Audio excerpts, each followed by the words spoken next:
продолжуваме со следните содржини, каде што мојата колешка Ирена Пепелјуговска веќе подготвена со својата гостинка. Психолог, добро утро за вас и ќе имаме интересен разговор. Ќе се вклучам, Ирена, доколку имам прашање, затоа што денеска ден на менталното здравје, јас кажав и на гледачите, многу ни е потребно во денешното време во кое што живееме. Сигурно дека ќе се согласите со мене, а вие многу тоа подобро и го знаете. Така е. Благодарам, Слободанка. Добро утро до тебе повтор пат. Добро утро до нашите почитувани гледачи и како што веќе кажа и Слободанка, денеска 10 октомври е Светскиот ден на менталното здравје. За таа цел ние имаме овдека психолог со која што ќе зборуваме за менталното здравје, ќе кажеме кои се причините за нарушување на нашето ментално здравје и како сами да си препознаеме дека имаме проблем и како може да си помогнеме и самите или кога е потребно да побараме стручна помош. Ова утро, почитувани гледачи, наша и ваша гостинка на моје големо задоволство е Ана Стојановска, психолог и психотерапевт во приватна пракса за психотерапија и бизнис коучинг Sense of Self.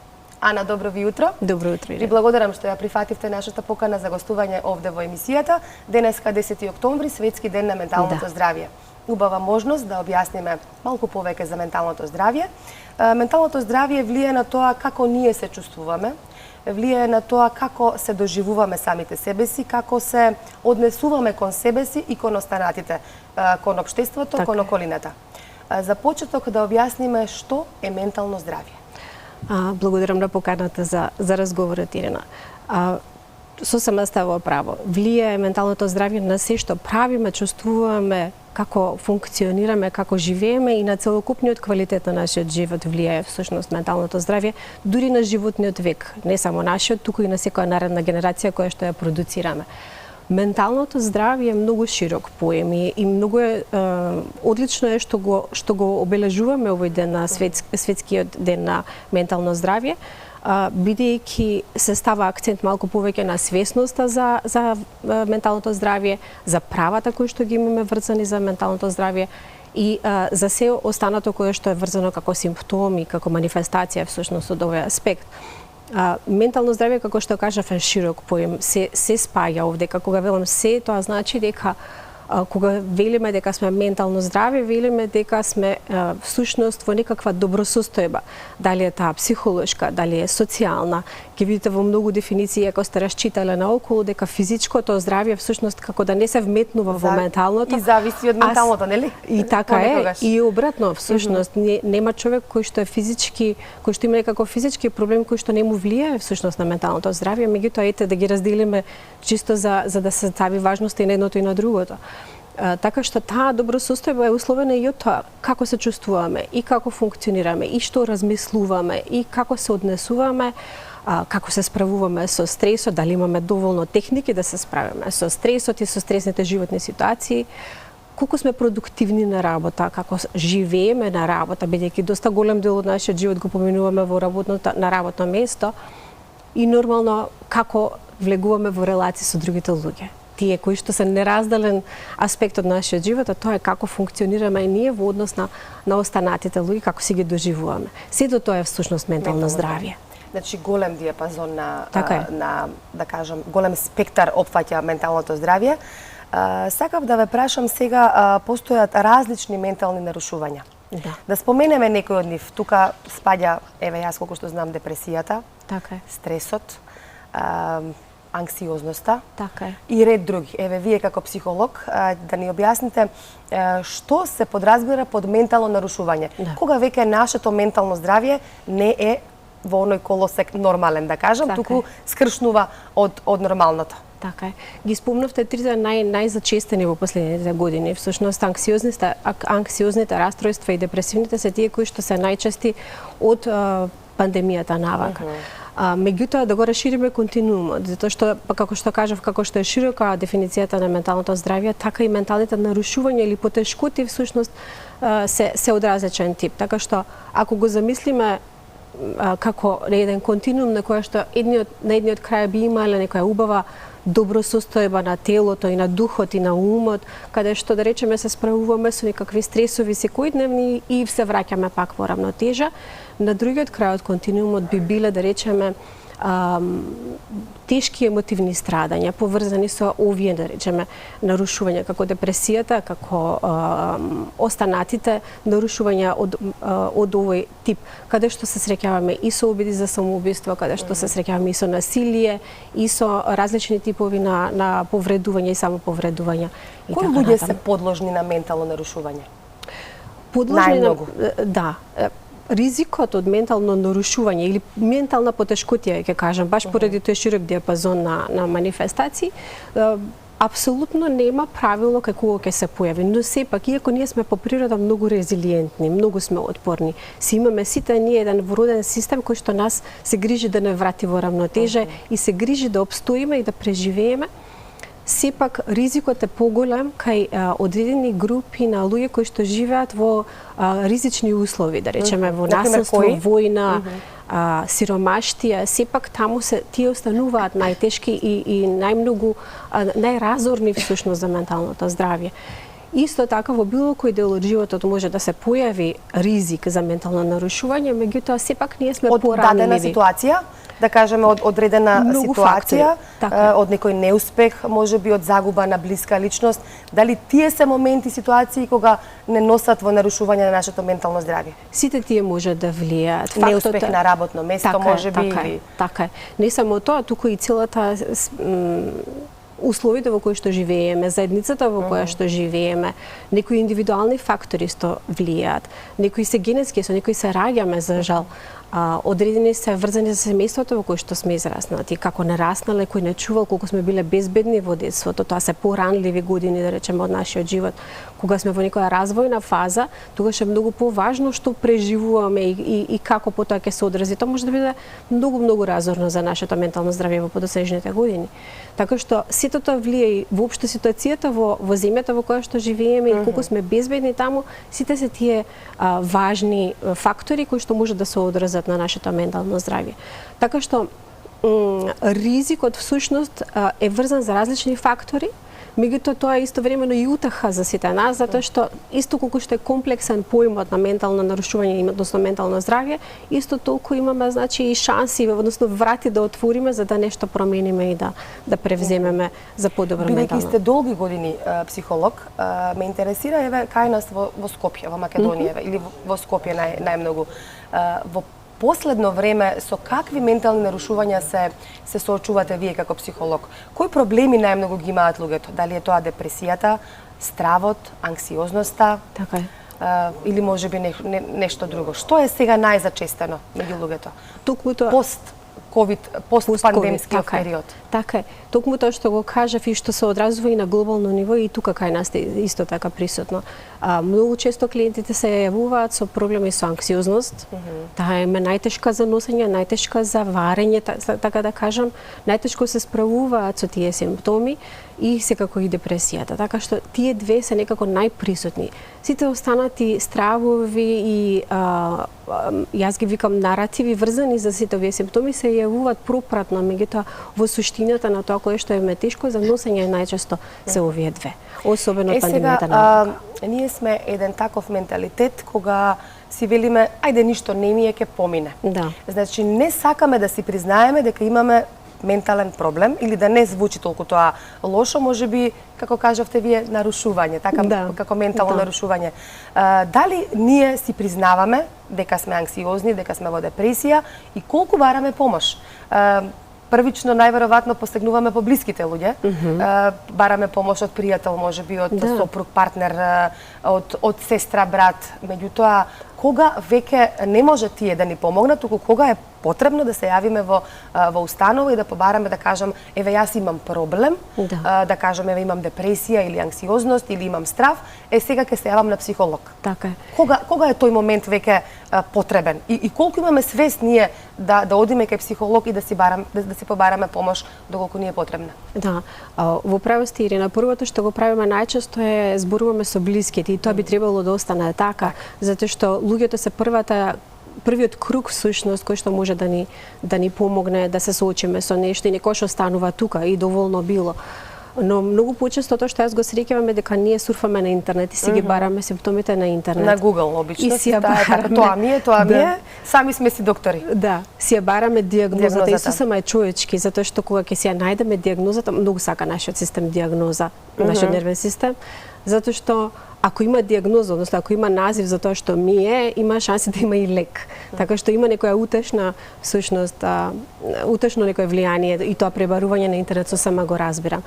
Меѓутоа многу често влегуваат клиенти кај мене со таа дијагноза која што веќе си ја дале себе си и сакаат да влезат во работа, односно да си помогнат. Веќе знаат што има и веќе бараат од вас веднаш да се третман. Така. Да, знам дека е многу достапно тоа на интернет и дека е лесно да се дојде до информации, меѓутоа немаат контекст многу често и не е секогаш точно, има зашто има луѓе кои што се стручни и си го работат. Тоа, односно, сакам да кажам, таа стигма околу менталните нарушувања се уште постои, се уште ние некако изолирано и приватно си ги пребаруваме, си ги бараме нештата и сакаме сокриено да ги средиме.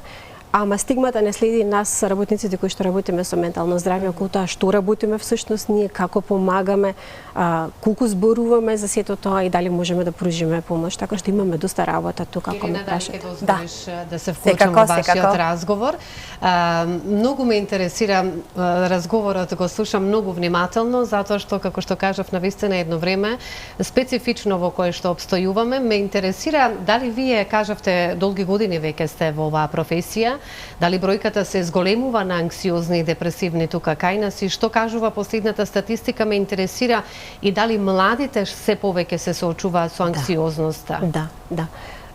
Видете, јас од мој аспект гледано не знам дали статистички е поголема бројката или свесноста е поголема за овие две расстройства, па се појавуваат повеќе луѓе си го регистрираат кај себе симптомот и се охрабруваат да побараат помош.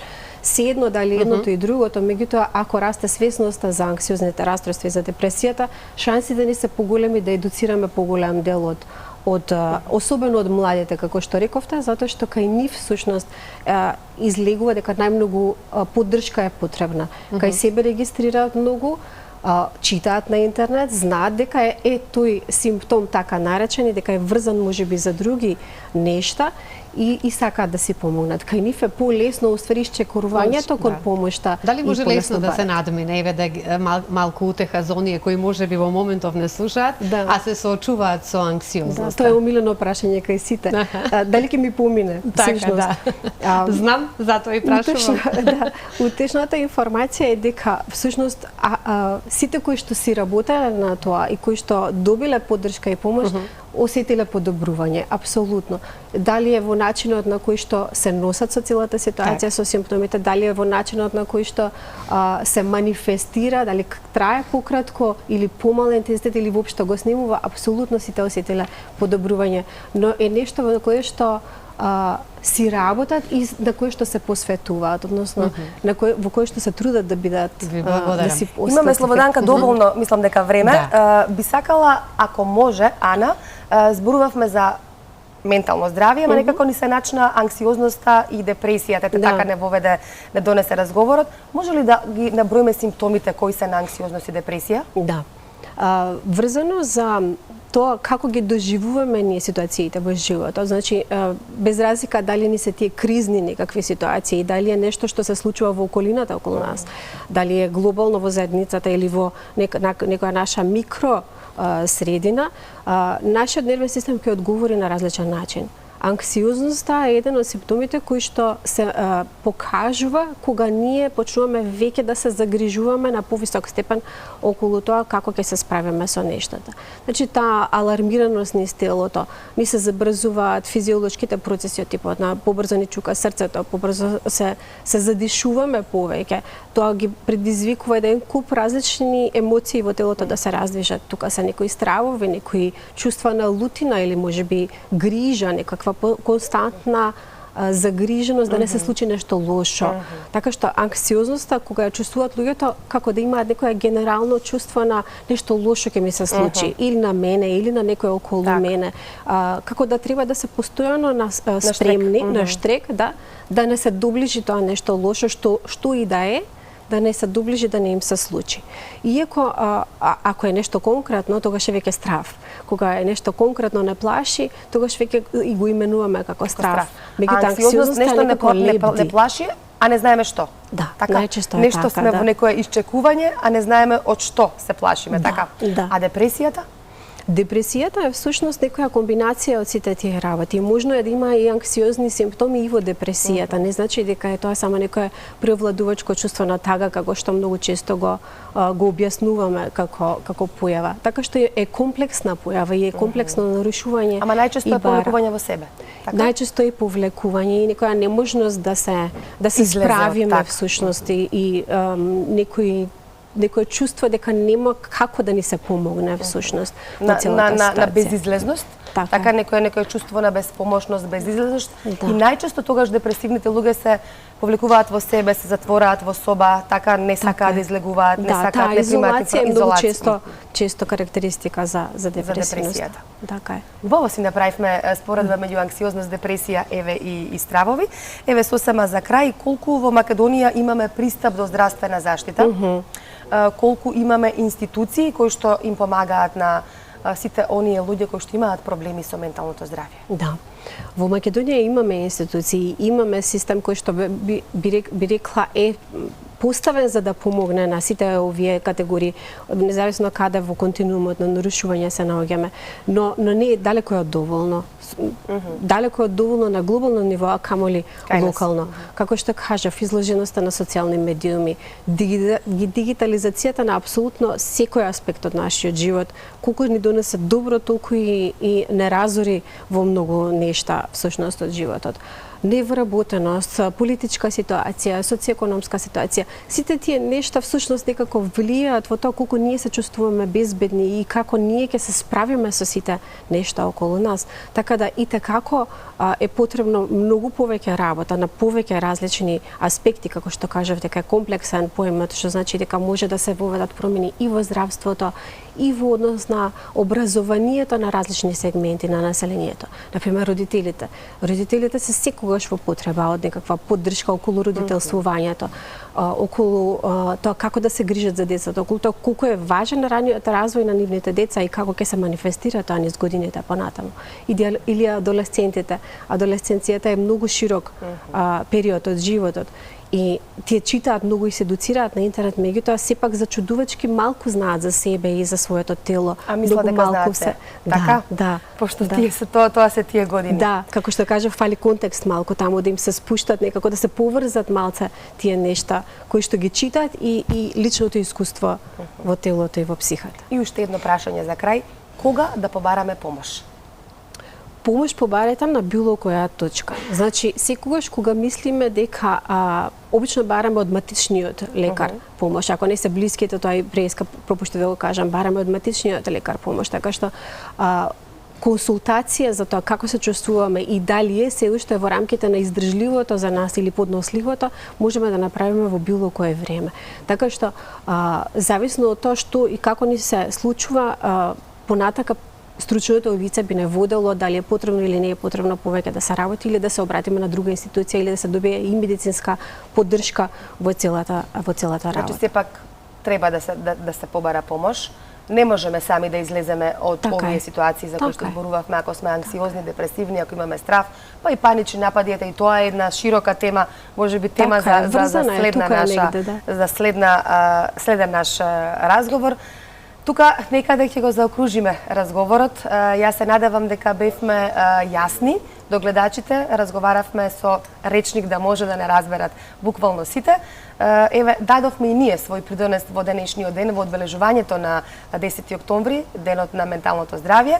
Тука ние, Слободанка, би привршиле со разговорот, така ние и по синопсисот. Да, има многу теми на кои што би можеле да разговараме токму за менталното здравје, но јас мислам дека и како што го живееме животот, доколку не ги почувствуваме симптомите, можеме да се поидеме на психолог, чисто онака, ете да се посоветуваме со вас како сето тоа да го издржиме. Притисокот. Би сакала само накратко за обсесивно-компулсивните пореметувања, дали спаѓаат во анксиозноста, во депресијата или се сосема некоја друга тема? Па, тие спаѓаат во тој континуум, да речем, во здравјето, односно во менталното Кога имаме нарушување. мисла, не можеме да ја извадиме од главата. Да. И сите тие се некако слични и различни едно од друго. Всушност, вклучуваат различни симптоми и комбинација од симптоми. Повторно ќе ни дојдете да ни бидете гостинка. Најдобро така. Прекрасно е да се слуша и вашиот глас и сето она што го презентирате на